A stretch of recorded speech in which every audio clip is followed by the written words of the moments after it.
Did you know that the leash is perhaps one of the most misunderstood used tools in dog training?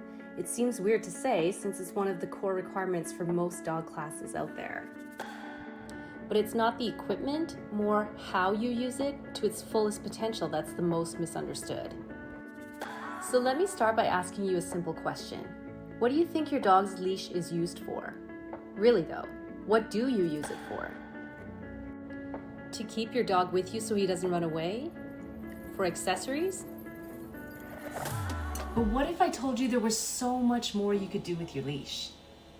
What if I told you that understanding how your dog perceives leash pressure and mastering the art of leash handling can help you bring out your dog's best potential?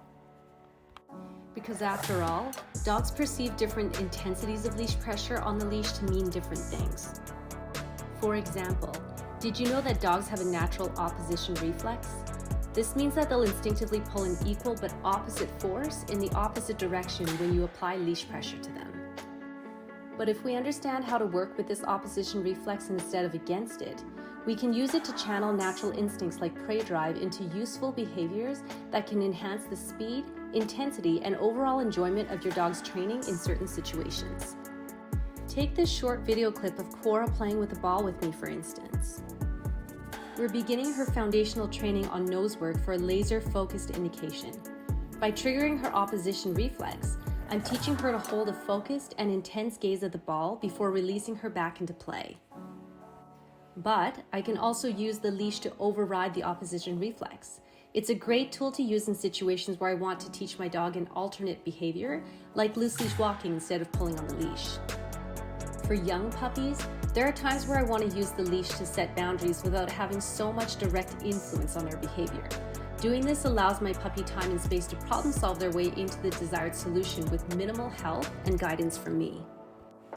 In some cases, the leash may be my first moment in connection with a dog I'm meeting for the first time. Through my communication down the line, it's their first opportunity to learn about me, to explore my energy, and for me to learn about them while giving a spatial distance until we get to know each other a little better. Mastering the use of the leash takes time and training to develop the right feel.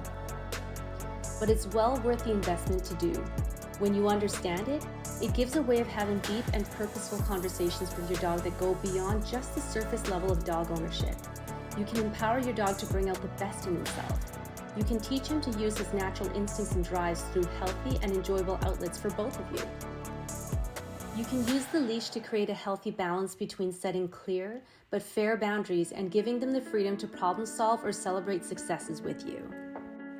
You can teach them to calm down as much as you can motivate them to bring their highest energy and excitement. In essence, the leash is so much more than just something you attach to their collar. It just depends on how mindful you are when you're using it. So the next time you take your dog out, ask yourself, are you truly aware of what message you're sending down the line to your dog?